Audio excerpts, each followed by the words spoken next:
Olá, pessoal, tudo bem com vocês? Sejam todos bem-vindos ao podcast Falando de Períneo. Hoje a gravação do nosso terceiro episódio, que tem como tema sexualidade da população LGBTQIA+, e a atuação da fisioterapia pélvica. Afinal de contas, eu tenho que puxar a sardinha para o meu lado, não é verdade?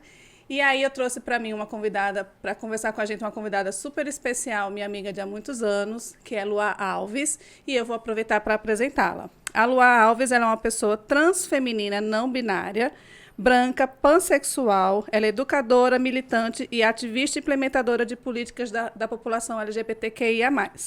Friendly também. Apaixonada por viagens, cultura e pela oportunidade de viver momentos marcantes e incríveis. É fisioterapeuta de formação, especializada em fisioterapia pélvica e sexualidade humana.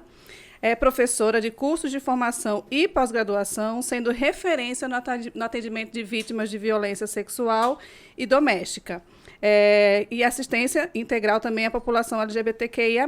Em 5 anos de atuação clínica e acadêmica, desenvolveu metodologias assistivas, verdade, a mais de 1.400 pessoas e compartilhou suas experiências com mais de 1.300 alunos em 6 países. Chiquérrima essa minha amiga.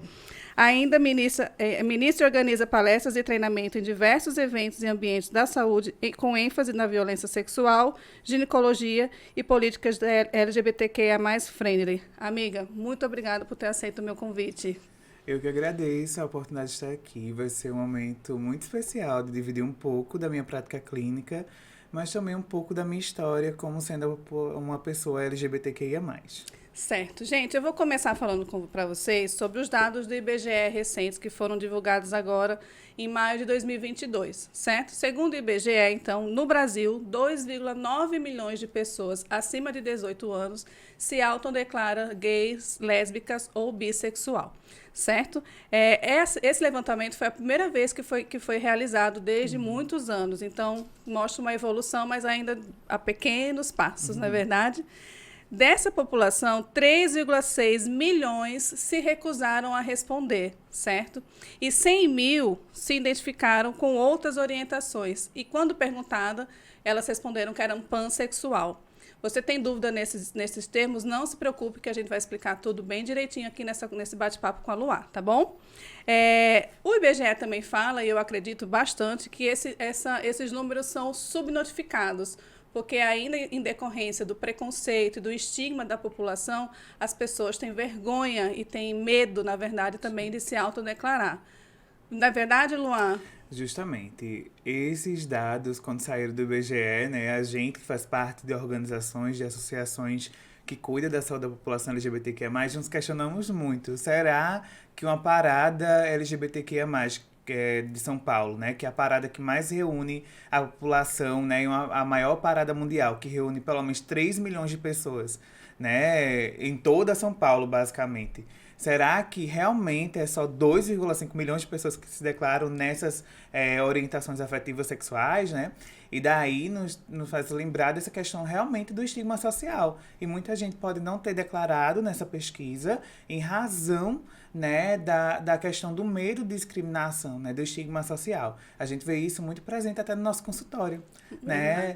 Muitas pacientes não conseguem abertamente, numa primeira etapa, né, na primeira consulta, falar abertamente sobre sua identidade de gênero e orientação afetiva sexual.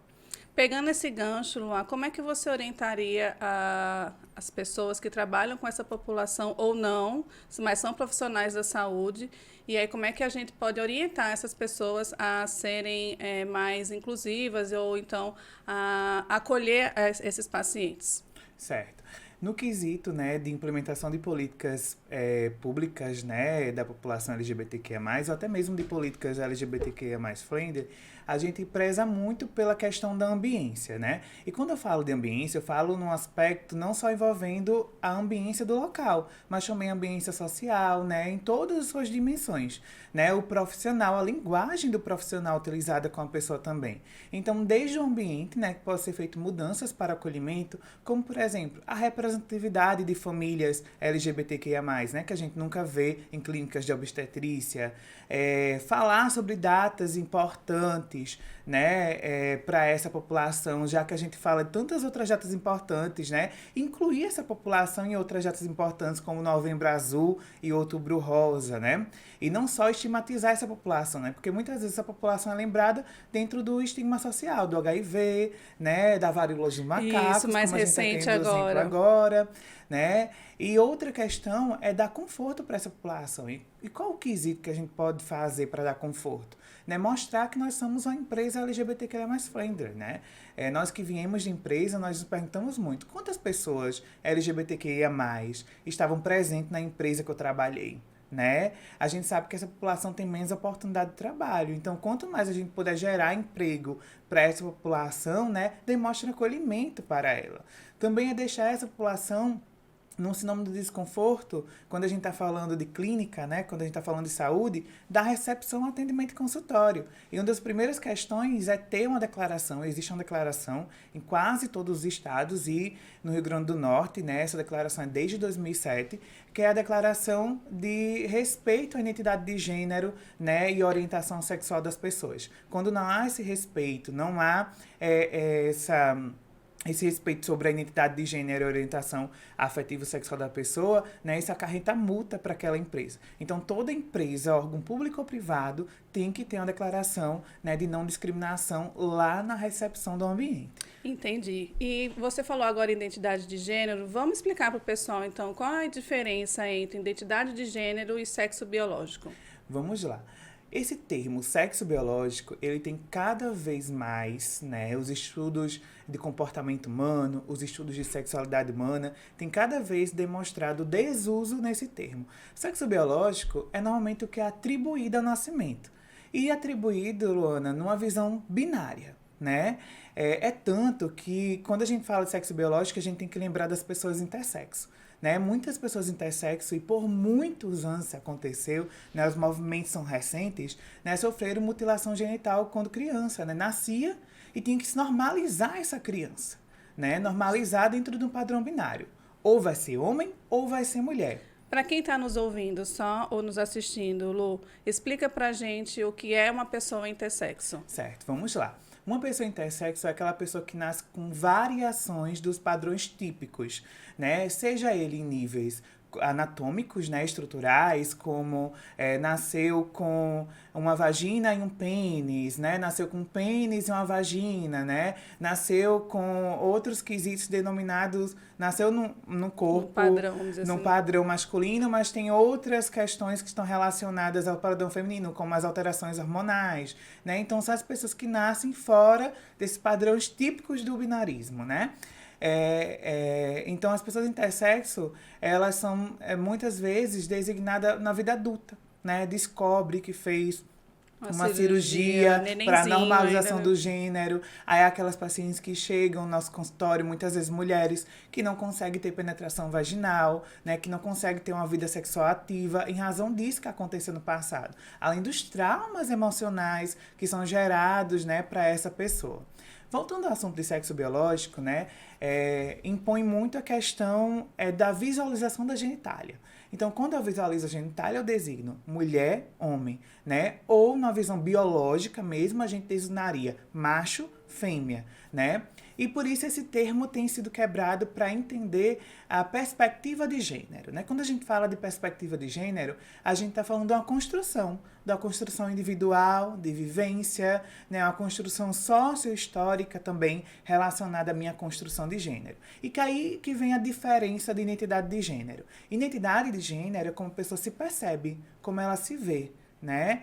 E não é relacionada com a forma que ela vai se expressar no mundo. É como ela se enxerga. Eu me enxergo, realmente, eu nasci no sexo biológico feminino e eu me percebo, né, nesse gênero, eu vivencio esse gênero. Não, eu nasci no sexo biológico masculino, mas eu não vivencio esse gênero. Eu não me encaixo, eu não consigo me encontrar dentro desse gênero, né? E na identidade de gênero a gente vai ter duas visões importantes. As pessoas cisgênero e as pessoas transgênero. Quando a gente está falando de gênero, a gente pode designar abreviações, cis e trans. Cisgênero é aquela pessoa que nasceu no sexo biológico, né, num gênero, foi designada ao gênero do nascimento e ela se percebe dentro daquele gênero. A gente pode chamar de héteros, são os héteros? Não, aí já vai para a orientação afetivo-sexual, que a gente pode conversar daqui a pouquinho. Tá vendo, gente? É uma aula. E eu fiz questão de não estudar, vou falar a verdade, eu fiz questão de não estudar, porque eu acredito que quem está nos assistindo e está nos ouvindo também vai surgir nessas dúvidas e eu tô aqui representando vocês, entendeu? As dúvidas que vão me surgindo, eu também vou questionando. Pronto, Lu, a gente vai já entender esse conceito de orientação afetiva sexual. Mas voltando aos conceitos, né, existem as pessoas cisgênero, como eu falei, e existem as pessoas transgêneros, que são aquelas pessoas, né, que nasceram no sexo biológico, mas elas não se percebem na sua vivência, né, dentro daquele gênero que foi designado ao nascimento. Né? E daí a gente vai ter outras variações, né, dentro da transgeneridade, como a travesti, as pessoas não binárias, né? Então, uma diferença entre sexo biológico e identidade de gênero é basicamente essa. E agora eu quero que você explique para a gente. Gente, vai ser assim, pergunta e resposta. Pergunta, porque a gente está aprendendo junto. Ótimo. Explica o que é binário e não binário. Certo. Uma pessoa binária é aquela que se reconhece dentro do binarismo de gênero. O que a gente chama de binarismo de gênero, né? Algo que é diferente de. Então, a gente pode exemplificar usando o binômio, né? Binômio homem-mulher. Então, uma pessoa binária é que se reconhece dentro de um papel masculino ou dentro de um papel feminino. Uma pessoa não binária é que não se reconhece nesse papel. Ela pode se reconhecer como nenhum. Eu não me vejo no gênero masculino, eu não me vejo no gênero feminino, né? E daí ela pode se reconhecer entre os dois, né? E tem muita gente que apresenta um aspecto de fluidez, o que a gente chama na designação de não binariedade, né, de gênero fluido. É a pessoa que vivencia mais um gênero masculino e em outra época vivencia um gênero feminino. Isso nos faz lembrá-lo o quanto a sexualidade é fluida, né? Porque a sexualidade ela é vivida, ela é vivenciada. Cada um é individual, né? Para cada pessoa. O significado de sexualidade humana vem nessa questão. É para cada pessoa estar relacionada às suas percepções humanas, né? Então, é a vivência de cada pessoa, né? Entendi. E agora, então, vamos falar sobre a diferença entre orientação sexual e expressão de gênero. Certo. Eu vou começar por expressão de gênero, porque é algo que gera muito estigma na sociedade. Expressão de gênero, Lu, é como a gente tá aqui, como a gente gosta de se vestir. E como a gente deseja ser reconhecida na sociedade. Eu desejo ser reconhecida no aspecto de transfeminilidade, né? Eu represento as pessoas trans, mas eu quero que as pessoas me vejam no feminino. Isso é a minha expressão de gênero, eu me expresso dessa forma. Isso não tem nada a ver com minha atração física por alguém, entendeu? Entendi. Quanto menos com como eu me percebo como pessoa, né? Como eu me vejo na minha identidade de gênero, né? Então, a expressão de gênero é como a pessoa se expressa. Isso vai estar relacionado ao seu corte de cabelo, vai estar relacionado à forma que ela se veste, né? E, normalmente, há uma leitura social, né? É uma leitura social mais masculina, uma leitura social mais feminina e uma leitura que a gente chama de androgenia, né? Que são aquelas pessoas que fogem daquele padrão existencial do que é feminino e masculino. Aquela pessoa não consegue perceber, né, o que você é olha que e você fala, não sei é uma se é pessoa homem, trans, não sei se é mulher, se é trans. Existe muito esse julgativo. E a expressão, o conceito nos estudos de comportamento humano veio justamente sobre isso. Porque muitas vezes a gente olhava para uma pessoa que tinha sido criada de uma cultura de mais mulheres, né, mais feminilizada, e apresentava os trejeitos, né, apresentava mais o feminino, mas aquela pessoa não necessariamente se reconhece dentro daquela identidade, entende? Uhum. E a expressão de gênero é sociocultural. Então, eu vivencio na sociedade e eu vou dizendo, eu gosto de usar mais roupas femininas, né? Você me conheceu na época, eu usava mais roupas masculinas. Sim. Né? Hoje eu uso roupas mais femininas, me representa mais, né? Eu estou mais, né? Eu me sinto melhor dessa forma. Mas eu bem me lembro também que você mandava pra mim uns videozinhos de se maquiando. Pois então. hoje bem mais. Naquela época, lá em 2019, né, 2018, 2019, eu já vivenciava essa transição. Né? Eu já vivenciava essa transição sem saber, sem me reconhecer. E é por isso que é importante, Lu, a gente falar do quanto apoio essa população precisa. Né? Porque se eu tivesse tido apoio naquela época, eu não tinha sofrido tanto mentalmente quanto eu sofri de lá pra cá, entende? Então, a gente sabe que os estigmas sociais impostos pela sociedade vão cada vez mais, né, deplorando a pessoa, né? Levando as questões mentais, né? E psicoemocionais deploratórias. E quando você me pergunta de orientação sexual, antigamente era chamado o termo opção sexual. Como se a pessoa escolhesse, Justamente, né? Eu vou aqui escolher sofrer no mundo, porque outros dados que o IBGE não mostra é quantas pessoas LGBTQIA+ são assassinadas no Brasil. E para quem não sabe, está assistindo agora, o Brasil é o país campeão, né? O país campeão em mortes violentas para a população LGBTQIA+. É um dos países considerados mais perigosos para se viver quando você é LGBTQIA+. Né? E a gente pensa absurdo, que né? Um dado tudo mudou, muito né? alarmante. Lu, é muito importante quando a gente pega o país, é um país subdesenvolvido. Né? Quando a gente pega os dados de países desenvolvidos, o Brasil ainda continua sendo o país que mais afeta essa população, que mais gera homicídios e suicídios violentos contra a população LGBTQIA+, né? Então, por isso que a gente não deve entender o termo opção sexual. Eu vou optar por sofrer, né? Hoje eu vou querer ser hétero, clica aqui. Né? Hoje eu vou querer ser homo, clica aqui. Não é assim. É a vivência de comportamento. A orientação afetivo-sexual ela está relacionada a quando eu me encontro perante uma pessoa, né? E o que eu sinto através disso. E ela envolve várias características da nossa sexualidade humana. Né? Ela envolve as questões da afetividade, o quanto eu desenvolvo afetos por aquela pessoa, não necessariamente românticos. E envolve a questão do desejo, da atração, da excitação sexual. Né? Envolve a questão da romanticidade, o desenvolvimento, né, a longo prazo de paixão, de amor por aquela pessoa, perante aquela pessoa. Entendi. Então, a orientação afetivo-sexual está relacionada ao que você sente. A gente diz sempre que é o que está no coração, né? A orientação afetivo-sexual que está no nosso coração, né? A identidade de gênero é o que está no nosso pensamento. É lindo, né? O que está no coração deveria ser, né? Uma coisa tão linda, enfim. E aí, Lu, fala pra gente também quais os fatores, então, que influenciam na saúde sexual dessa população. Sim, é super importante quando a gente está conversando sobre saúde da população LGBTQIA+, olhar para outros aspectos importantes. Né? A gente é formada numa visão totalmente robotizada. E a gente vai aprendendo isso ao longo do tempo, né? Sim. Totalmente robotizada. E por nós sermos agentes físicos, né, nós cada vez mais estamos sendo criados dentro desse aspecto de agente físico. Né? Só que a gente tem que começar a olhar para outros aspectos que vão influenciar.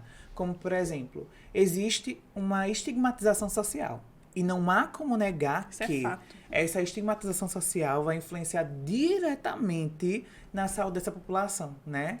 Esse é um aspecto muito importante. O adoecimento da população LGBTQIA+, vem por uma questão de vulnerabilidade social. Né? Eu me sinto segura. Entendeu? Em quase todos os lugares que eu entro. Por ser uma pessoa trans, por expressar a feminilidade, né? Eu me sinto segura e morando nesse país que mais mata a população LGBTQIA+.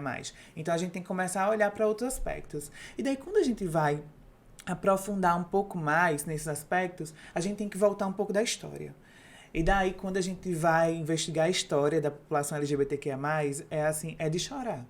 É de chorar, entender tudo que aqueles lá atrás, né, nossos ancestrais sofreram, literalmente, para estar aqui. Né? Só em 1990, né, foi que a OMS veio proibir as curas da homossexualidade na época. Que chamava, na verdade, homossexualismo, justamente, né? Esse ismo de patologização. Isso, então, a população LGBTQIA+, né, da Segunda Guerra Mundial até esse período, eram impostas a tratamentos, a gente não pode chamar nem esse tratamento, experimentos nada científicos, né, que tinham a função de reverter a homossexualidade. Então, é tudo que você imaginar aí de horrível, né? Mulheres lésbicas eram colocados ratos dentro das vaginas, eram colocados eletrodos de choque na região íntima dessas mulheres. Os homens homossexuais, além de passar por tratamento, terapia reparativa, né, que eles chamavam, existiam cadeiras de choque para esses homens. Então, E isso tudo nas escondidas que a gente vem descobrindo agora, né? Como foram esses tratamentos pela sociedade. Então, a OMS proibiu qualquer tipo de tratamento, né? E o Conselho Federal de Medicina... Só em 1990, um dia desse, né? O Conselho Federal de Psicologia, na verdade, reconheceu isso só 10 anos depois. Então, só lá no ano 2000 é que os psicólogos não puderam mais fazer terapia reparativa, ou, como a gente conhece, com a terapia cura gay. Pelo menos não oficialmente. Oficialmente, né? porque ano passado uma psicóloga em Brasília teve seu registro cassado por ofertar cura gay em seu consultório. Né? Então a gente tem que lembrar todas as questões. E outro ponto muito importante é lembrar que a população LGBTQIA+, é a que menos tem acesso à educação. Lu, quando a gente se formou, quantas pessoas LGBTQIA+ tem na nossa turma? Dá pra contar nos dedos, não dá? Amiga, na verdade, a gente vai entrar naquele assunto que você me chama de velha, mas enfim, eu me formei em 2007. Então, eu me formei há 15 anos, exato, já está fazendo esse ano. Então, na minha turma, de verdade, só teve um homossexual, um gay, que se declarava gay, e mesmo assim ele não terminou o curso. Uhum. Então, da minha turma não tinha nenhum. Na Pelo minha menos turma, não declarado, né? Na minha turma, quando eu faço comparação com a sua, eu me formei em 2016, né? 2016 para 2017. E daí, quando eu faço comparação, a gente tinha 37 alunos na minha turma. Desses 37, tinham 4 homens gays, né? E na época eu me declarava também dentro dessa sexualidade. E tinha 2 mulheres lésbicas, né? Então dá pra contar nos dedos. Mas quando a gente veio contar da população trans, não tem. Zero. Então, é a população que menos tem acesso à educação. E isso é a vulnerabilidade muito importante e que faz parte do processo de saúde do adoecimento. Se eu não tenho acesso à educação, eu não conheço o que pode me afetar. Entende? Por isso, quando a gente defende a educação, quando a gente defende a saúde, é para todos, né? É para todas as pessoas, né? A Declaração Universal fala sobre isso, que é para todas as pessoas, né? Então, esse processo de não ter acesso à educação também influencia nisso. E a gente gosta, né, Lu, de viajar, né, de fazer um monte de coisa que a gente gosta, de visitar coisas culturais. E a população LGBTQIA+, é a que menos tem acesso à lazer e cultura. E isso influencia totalmente o adoecimento, né? Influencia a sua vivência social, né? Influencia no termo de não ter com quem partilhar suas vivências, né? E é por isso que a gente vê a população LGBTQIA+, com dificuldades de acesso à moradia também. Meio que marginalizadas, né? Justamente. Mesmo. A maioria dos travestis hoje em dia, elas moram em casas, né? Que são mantidas por doações. Casas né? acolhedoras? Casas acolhedoras, né? Que são mantidas por doações. Já tem uma pessoa que se designa a cuidar dessas pessoas. Né? E aí muitas acabam indo para a prostituição, justamente, fazer né? rua, né? Como elas chamam. E daí acaba indo porque não tem. Mesmo com qualificação é muito difícil. Né? Eu tenho uma amiga que é travesti e ela tem doutorado na área da educação. Né?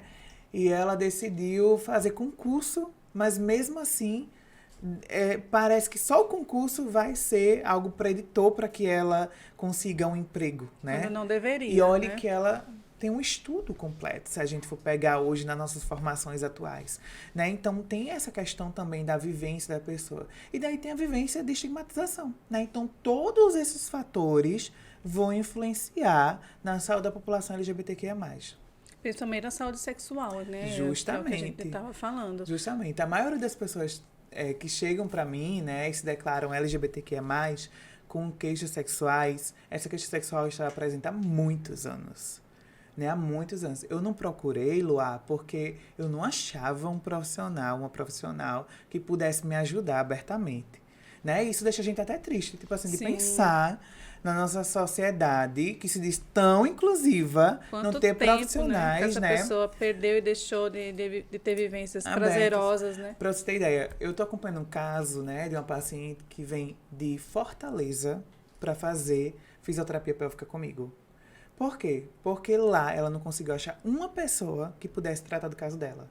Ela fez cirurgia de redestinação sexual, que é antigamente chamada no termo pejorativo de mudança de sexo, né? Mas o termo é cirurgia de redesignação sexual, né? Ou de afirmação de gênero, Sim. como a maioria dos estudos trazem, há 15 anos. Nossa, é muito tempo. Muito tempo, Lu. E daí ela não tem né, uma profundidade do canal vaginal porque ela não recebeu uma orientação mínima de Ai, dilatação gente. vaginal. Então, imagina o desgaste que essa pessoa tem, né, de vir em 15 Fortaleza anos, né? de 15 em 15 dias para estar aqui sendo acompanhada porque não tem uma profissional especializada. Gente, você que é um colega, fisioterapeuta perto de Fortaleza, vamos nos especializar, vamos estudar. Imagina, essa pessoa podia estar sendo atendida há muito Justamente. tempo, né? Lá em Fortaleza. Então, vamos. No final, a Luá vai falar pra gente. Ela tem um trabalho muito legal com a Clau também lá de São Paulo. É de São Paulo, né, Clau? E aí, também de cursos de formação, mas lá no final a gente fala sobre isso. E já é um ponto, né, Lu? Aí quando eu procuro esses profissionais para acompanhar esses casos, né, vem aquela questão. Mas eu não tenho conhecimento. Gente, o que é que eu tô fazendo? Né? Porque desde 2019 que eu gero conhecimento sobre a população LGBTQIA+, estou aberta a ensinar, a supervisionar, se for possível, né? Me ofereço gratuitamente a supervisionar casos clínicos dessa população especificamente, né, se for possível, para ajudar essa população. Então, porque não quer mesmo, né? Minha contribuição social. E a gente percebe isso. Os profissionais se dizem tão inclusivos, né? Mas quando a gente vai pegar na prática clínica, não tem nada de inclusão. É só uma fachada, né? Muita gente usa o termo "sou uma empresa LGBTQIA+ friendly" no mês de junho.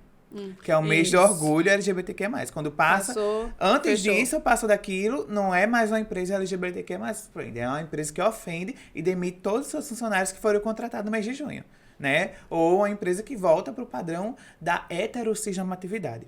Quando a gente fala desse aspecto heterossexualidade, é algo que impacta muito na saúde da população LGBTQIA+.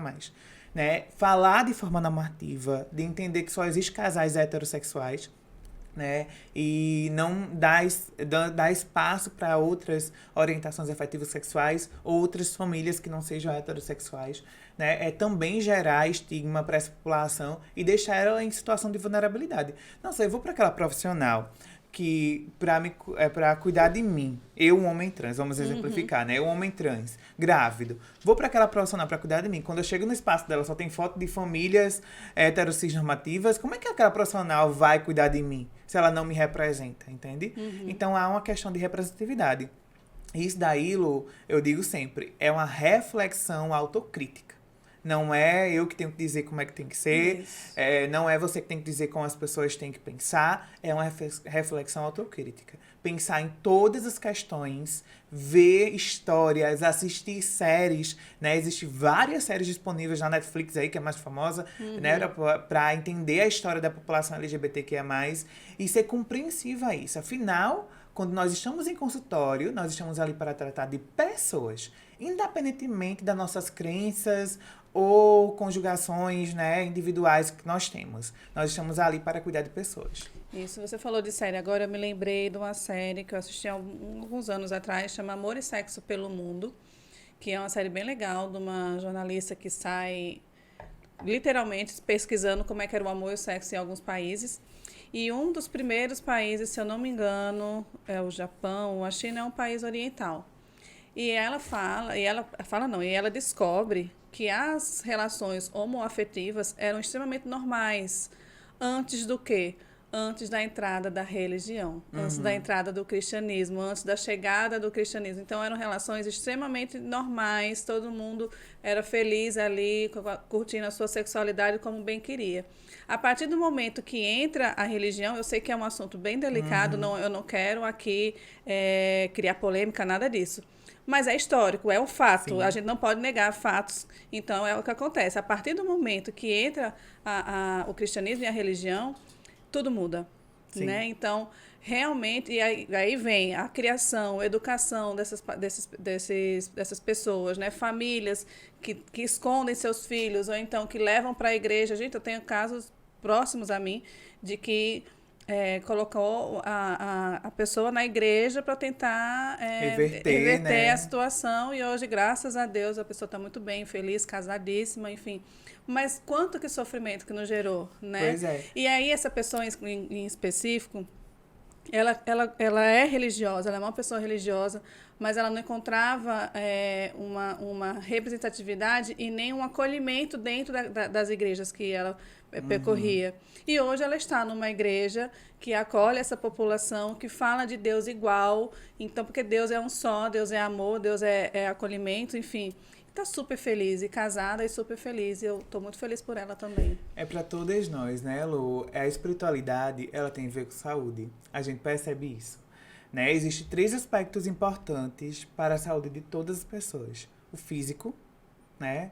As questões físicas, geralmente o que a gente sente, o que a gente tem de sintoma também, né?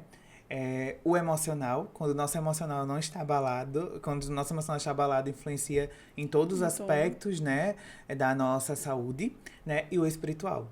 E quando a gente fala de espiritualidade, não tem como negar que a religião, né, a crença que a pessoa está, vai influenciar as suas questões. A gente vê isso presente em consultório, né? Não só na população LGBTQIA+, em todas as em pessoas. todas as pessoas, principalmente as mulheres portadoras de vaginismo, né, que é aquela contração excessiva onde a paciente não consegue ter penetração. Na minha realidade, na minha prática clínica, 95% delas estão relacionadas à religião. Justamente. De que é pecado, de que é feio, não, o sexo é só para procriação, Deus não gosta, enfim, crescem com essas questões tão enraizadas que interferem na sua vida sexual quando adulto. Totalmente.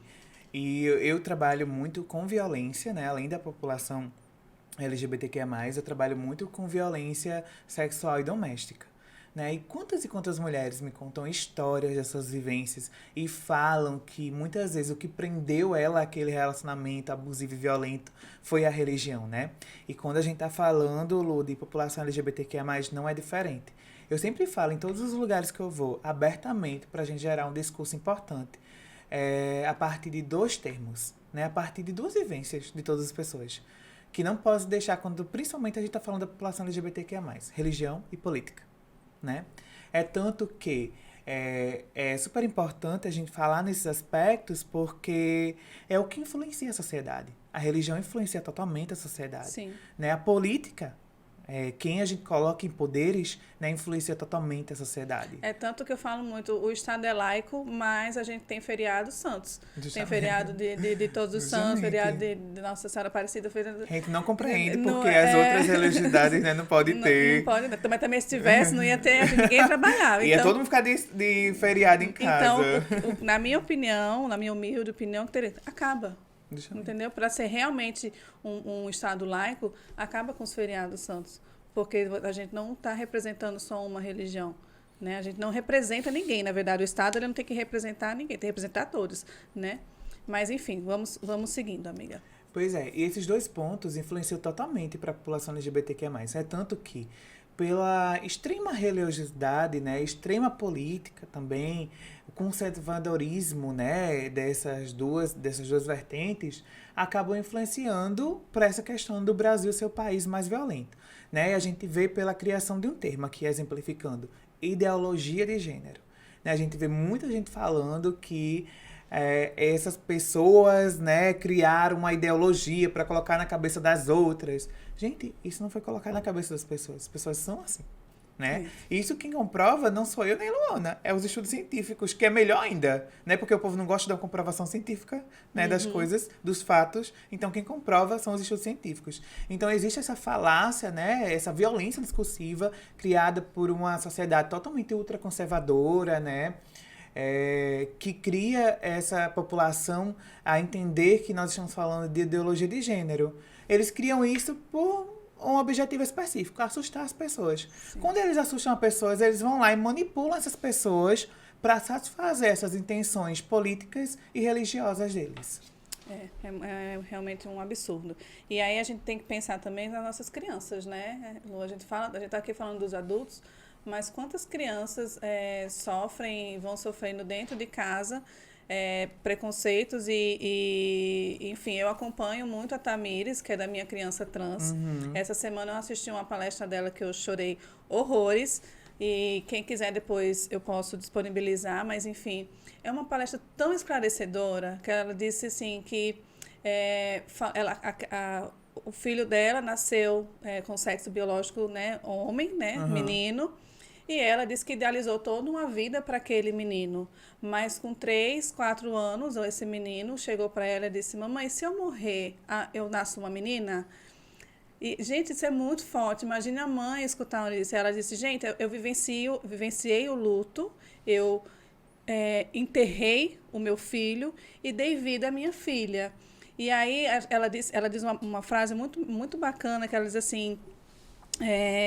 ela disse, não foi fácil, eu sofri, fui no fundo do poço, porque a gente projeta as nossas coisas para os nossos sonhos sobre os nossos filhos. A gente não tem que projetar nada, gente. Os nossos filhos são eles mesmos e a gente, no máximo, educa e orienta de acordo com aqueles. Isso não quer dizer que a gente vai deixar a criança fazer tudo, não é isso. Gente, assista a palestra, é tão esclarecedora, todo mundo...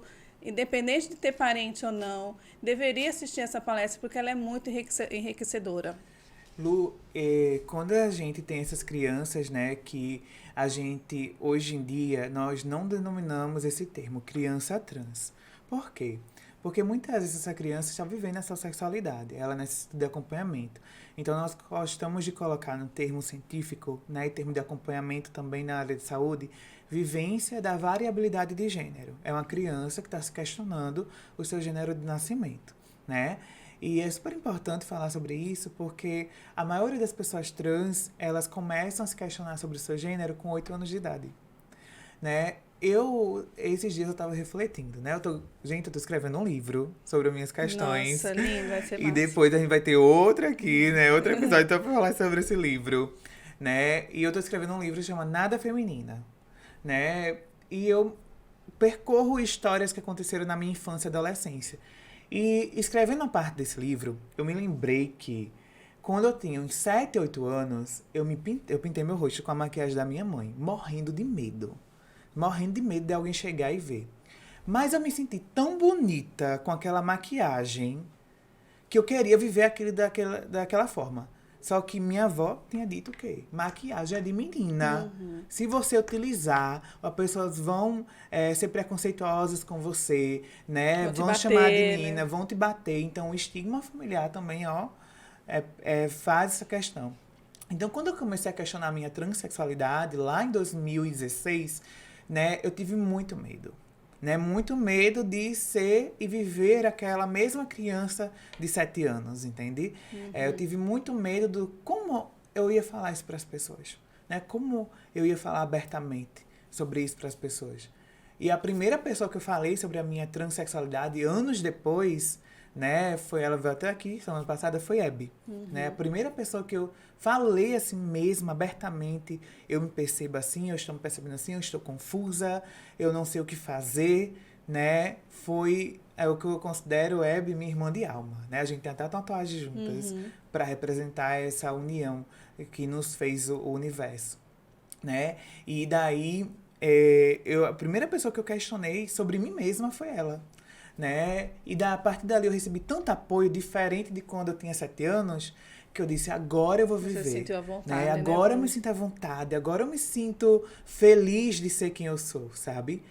E a gratidão que eu tenho, né, por minha mãe, mesmo por morar fora, né, me receber de braços abertos, né, na minha questão de retificação do nome, né? Na minha questão de falar para as pessoas, de falar abertamente, mesmo com medo. Mas minha mãe está tendo 2 oportunidades ímpares que eu acho que quase nenhuma mãe tem na vida. Eu ser uma pessoa trans feminina e minha irmã ser uma mulher trans, né? Então ela vivencia, ela quer entender, ela busca entender. Minha mãe tem 46 anos, né? Super jovem. Super Nossa, jovem. amiga, quase que eu tenho idade pra ser é abafa. Mas assim, Lu, quantas pessoas de 46 anos buscam informação? Entendeu? E minha mãe não buscou porque as 2 filhas dela são pessoas trans, não. A minha mãe buscou porque ela queria entender e acolher mais as pessoas. Então, a oportunidade, elas são dadas às pessoas. Né? Quantos e quantos conteúdos a gente vê informativos, né? Como você falou agora da palestra. Sim. Mas as pessoas já julgam antes de começar a assistir. Né? Não, na verdade, no caso de Tamiri, já julga pelo nome do Instagram. Justamente. Porque o nome do Instagram dela é @minhacriançatrans. Pronto, se vê um negócio desse, eu não vou nem olhar. Justamente. Né? Não quer entender. A sociedade está muito assim, apontando as coisas sem querer entender o lado do outro, né? Sem se mostrar ser empático. E voltando ao assunto de criança, né, Lu? Como você exemplificou o caso da Tamires, existe muito essa questão de ter apoio. E quando a gente vai entender, né, nós não temos muitos psicólogos, né, que possam ajudar esses casos. Nós não temos muitos especialistas nesse assunto. Eu mesmo supervisiono o caso de uma criança intersexo, que os pais esconderam isso durante 12 anos. Nossa, que vivência dessa ímpar, criança. hein, amiga, como profissional. Justamente, durante 12 anos dessa criança. Né? E agora que ela está buscando e se entendendo, né? Então acontece muito isso. E olha que eu supervisiono esse caso aqui do Rio Grande do Norte e a criança lá em Santa Catarina. Né, totalmente longe, né? Eu consigo supervisionar e orientar os outros profissionais que acompanham o caso. Então, assim, é importante ter centros também que acolham essas pessoas, né? Aqui em Natal nós temos apenas 2 centros importantes. O primeiro é o Ambulatório TT, que é lá no Gisilda Trigueiro, né? Na parte de medicina tropical. E o segundo é a Casa Cidadania Natal, né, que é da municipal e que promove algumas ações, oficinas. Chama que fica ali na Antônio Basílio. Na Nascimento de Castro. Nascimento de Castro, é isso que eu quis dizer. Castro, isso mesmo. E oferece algumas oportunidades para pessoas trans, treinamentos, oportunizam treinamentos para o mercado de trabalho. Então, esse trabalho a gente tem que ser feito, sabe? E ser feito em todos os campos. Verdade. E aí, Lu, vamos então agora falando dessas questões, então, que a gente falou da saúde sexual e tudo que interfere, a gente já conseguiu entender que realmente as vivências dessa pessoa vai interferir diretamente na sua vivência sexual, na sua saúde sexual. E puxando agora para a sua prática clínica, quais são as disfunções sexuais mais recorrentes que você pega lá no seu consultório com essa população? Vamos lá. Eu atendo 3 públicos, né, dentro da população LGBTQIA+, é o público que eu mais atendo. Mulheres trans, né, pós-redestinação sexual, homens trans, né, e mulheres cis, lésbicas e bissexuais. Né? Vamos começar por mulheres cis, lésbicas e bissexuais. Essas mulheres têm menos queixa de dor, certo? E os estudos mostram que elas têm vivência de orgasmos mais do que as mulheres heterossexuais. Né? E muitas coisas podem explicar isso, principalmente relacionadas às práticas sexuais. Mas essas mulheres que eu atendo especificamente são mulheres que passaram por uma violência chamada estupro corretivo. Né? Que algum familiar, parente próximo ou uma pessoa, né, violentou sexualmente essa mulher, né, para corrigir a sua orientação afetiva sexual. Ou até mesmo essa mulher submeteu a esse tipo de violência por achar que estava algo errado nela. Então, eu atendo muito esses casos quando a gente está tratando de mulheres cis, lésbicas e bissexuais. De homens trans, os casos que eu mais atendo são dor pélvica, certo? Relacionada à questão sexual também, né? E casos de vaginismo, né? Muitas vezes a gente pensa, como é que um homem trans vai ter vaginismo, né? É porque a gente tem uma visão ainda totalmente heteronormativa de pensar, por exemplo, que homens trans não querem ter práticas penetrativas, sabe? Um homem, né, uma pessoa que se reconhece como um homem trans, não quer dizer que aquela pessoa vai ser heterossexual, não quer dizer que aquela pessoa vai ter uma vivência da cisnormatividade, só com sabe? Mulheres, enfim. E muitos homens trans que me procuram com vaginismo é porque não conseguem fazer um exame ginecológico de rotina. Super necessário, principalmente para quem está fazendo o processo de hormonização, né? De terapia hormonal. Né? E quando a gente começa a falar de terapia hormonal, é muito bom exemplificar, principalmente para quem está lá em casa ouvindo, né, que terapia hormonal é com um profissional de saúde. Né? A maioria dos casos que eu recebo em consultório são de pacientes que fazem terapia hormonal solo. Por conta própria. Porque viu na internet como é que era, porque fulano indicou uma amiga de não sei aonde, indicou como fazer. Né? E isso acaba afetando a saúde dessa população também. Então, existem hoje centros, né, que regularizam essa terapia hormonal, né, e você pode buscar. Esses centros são assistivos também no SUS, né, no Sistema Único de Saúde, é importante dizer isso, para além da saúde suplementar, mas é importante falar também, né, que pode demorar um pouco, né, esse processo. E isso é o que causa. A pessoa está vendo tanto processo de disforia com o próprio corpo, né, que acaba submetendo... Perdendo a paciência, né? Literalmente, Lu. E submetendo nessa transição solo, né? Por identificação e tal.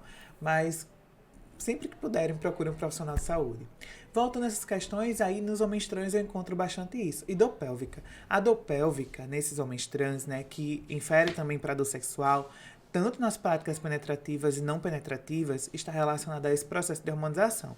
A testosterona, ela acaba afetando as questões dos nervos da região pélvica e também afeta os músculos do assoalho pélvico. Sabe vaginismo, quando tem aquele espasmo? Acontece a mesma coisa em razão da testosterona.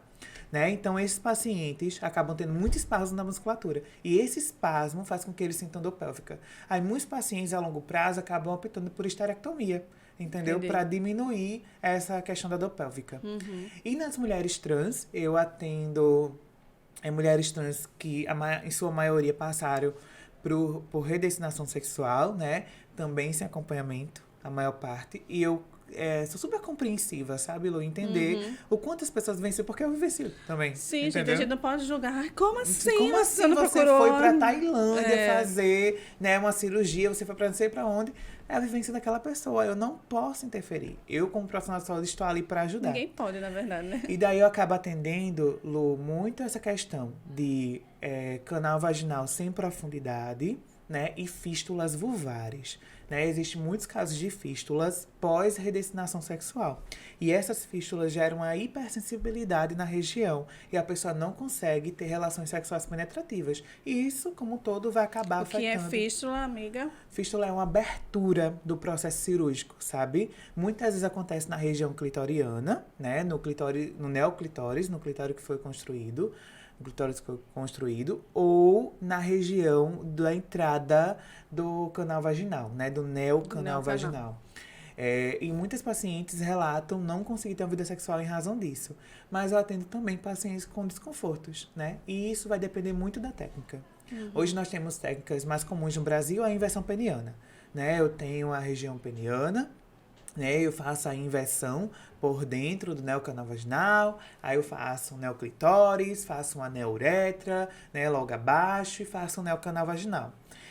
E o tecido desse neocanal vaginal pode ser construído a partir dos tecidos que estão ali, né, dentoleais que estão ali, ou de enxertias, né?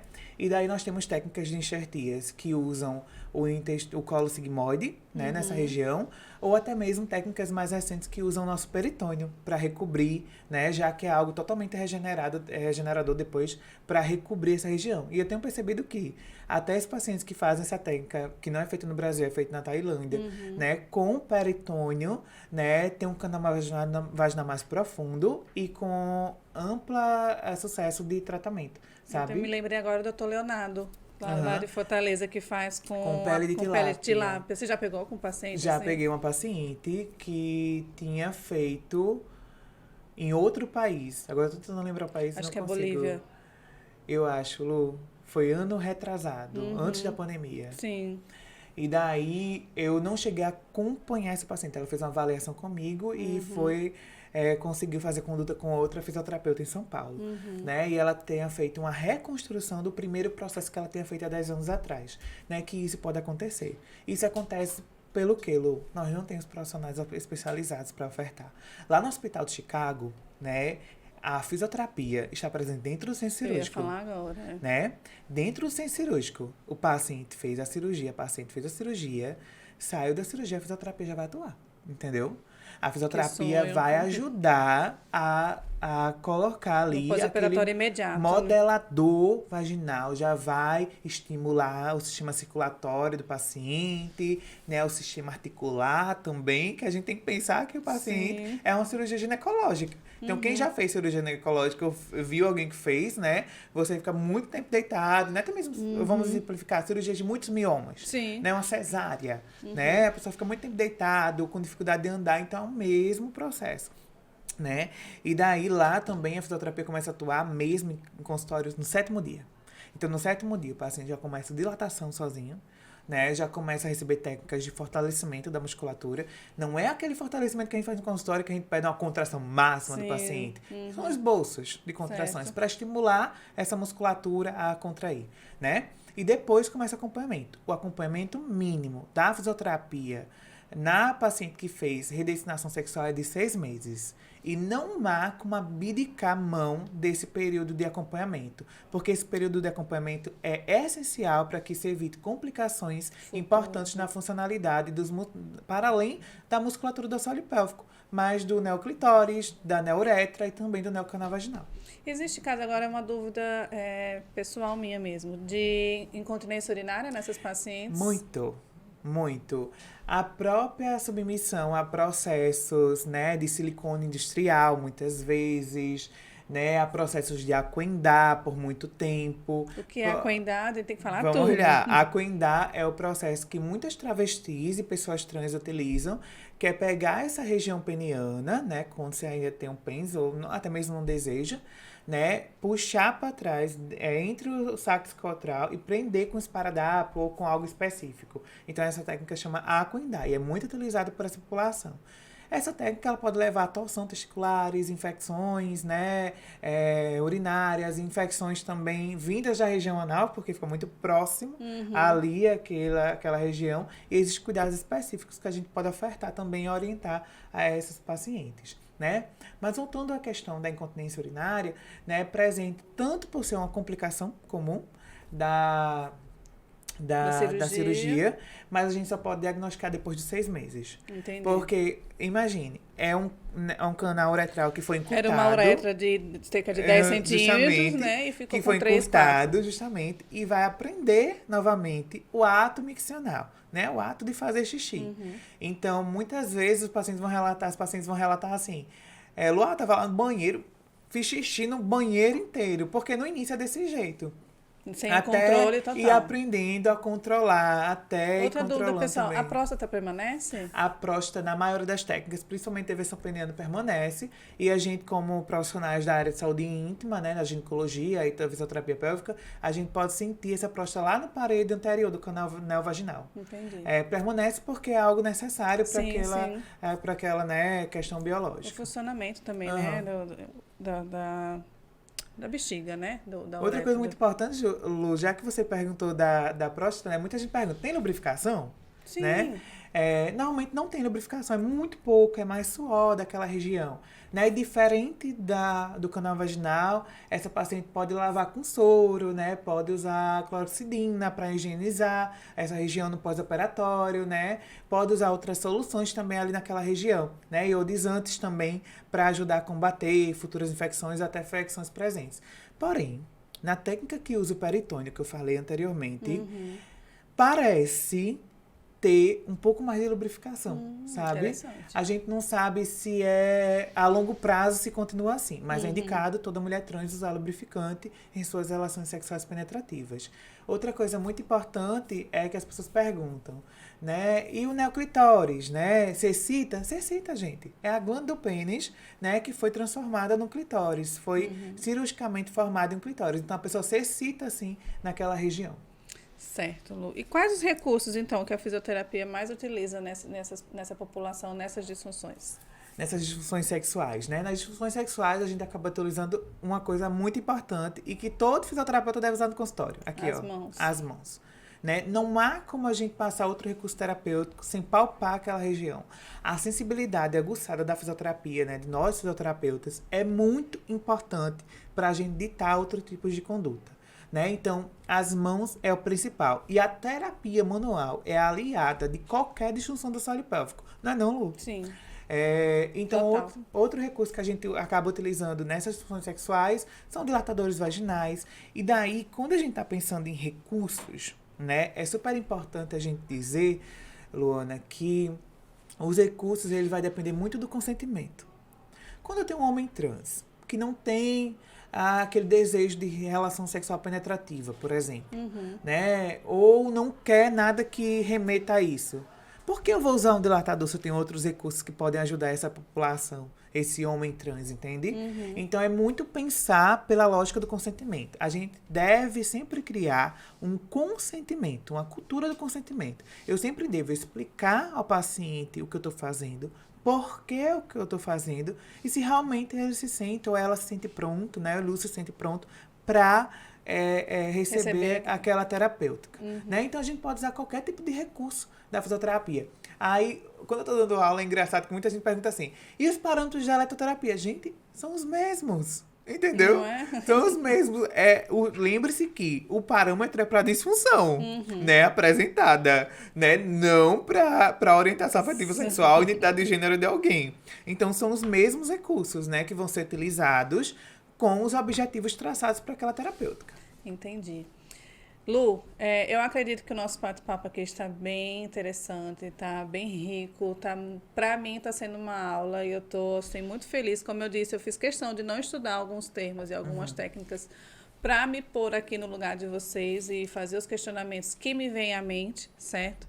Agradeço demais a sua disponibilidade de estar aqui com a gente, dar essa aula realmente das disfunções, da população LGBTQIA+, das terminações, que é tão importante a gente entender, né? Faltou duas, eu acho que a gente falar. A gente falou o que, qual é o que do LGBTQIA+. O que e o pansexual, que eu só falei, mas a gente não disse o que era. Vamos lá. Então, vamos passear por essa sigla, né? E é importante a gente entender que essa sigla cresceu com o objetivo de representar a todos, né? E quando a gente fala de representatividade, tem crescido cada vez mais, porque cada vez mais pessoas têm se identificado com aquela orientação ou com aquela identidade de gênero. Então, o L da sigla LGBTQIA+, está relacionado a mulheres lésbicas, né? Que a gente chama o homossexual feminino. O G está relacionado aos homens gays, que a gente chama de homossexual masculino, né? O B está relacionado às pessoas bissexuais, as pessoas que têm atração normalmente por mais de um gênero dentro do espectro binário, certo? O T está relacionado às pessoas transgêneros, transexuais, né, e travestis. O Q está relacionado às pessoas queers. É importante a gente falar, quando a gente fala de pessoas queers, é que não é drag queens, tá, gente? Drag queen é uma personagem artística, é uma pessoa que está ali montada no personagem para fim de entretenimento. Queer são pessoas. Essa sigla é americanizada, então ela é pouco usada no Brasil. São todas aquelas pessoas que rompem com as barreiras do que nós chamamos da heterossexualidade. Então, qualquer pessoa pode se identificar como queer, entendeu? Entendi. E não necessariamente isso ser a identidade de gênero daquela pessoa. Ela é queer porque ela rompe essas barreiras, ela não gosta de ser lida nessa questão da heterossexualidade, né? O A, o I está relacionado às pessoas intersexo, né? E é importante a gente sempre colocar o I para dar visibilidade a essas pessoas que passaram por um processo de marginalização, né? E mutilação por muitos anos, né? E o A está relacionado a pessoas assexuais. A sexualidade é diferente de hipodesejo sexual. Assexuais são aquelas pessoas que têm pouco ou raramente sentem atração sexual por alguém, certo? Isso não quer dizer que aquela pessoa tem um sofrimento clínico por não sentir esse desejo, certo? Então, vai ter pacientes no nosso consultório que vão dizer, eu sou assexual. E isso não é uma disfunção, tá? A assexualidade é uma vivência orientativa sexual, certo? E o mais, Lu, ele está relacionado à inclusão, né? A inclusão de todas as identidades de gênero e orientação afetiva sexual. Algumas siglas atuais têm utilizado o P e o N, ou somente o P, ou adicionado o N. O P está relacionado à pansexualidade. Quem são as pessoas pansexuais? São as pessoas que se atraem por pessoas, independentemente da sua orientação afetiva sexual e identidade de gênero. E é diferente da bissexualidade, porque a bissexualidade normalmente está relacionada a esse padrão binário de gênero. E a bandeira da pansexualidade, ela vem para romper isso, sabe? E o N é da não binariedade, que a gente já falou, que são pessoas que não se identificam, né? E não se percebem dentro desse binarismo de gênero. E como eu já falei, o mais é sobre inclusão de identidades e orientações afetivas sexuais. Gente, é tão importante a gente entender tudo isso, porque não pense você que você não vai... não tem na minha família, não conheço, ou então ignora. Não é. A gente precisa respeitar toda e qualquer pessoa. Eu acho que o papo de hoje, acima de tudo, é respeito. Você, eu sou contra casamento gay. Não vai casar, gente. Você casa porque você quiser. Você não foi convidada a ser noivo desse casamento. Nem ser o noivo, nem a noiva. Então, assim... Você tem que, no mínimo, respeitar essa população e qualquer outra pessoa, na verdade. Agora a gente está vivendo uma aura assim bem pesada, né, politicamente falando, enfim, e tudo mais. Então é o respeito, é o diálogo, é a conversa, é o amor, é tudo, gente. É só respeitar.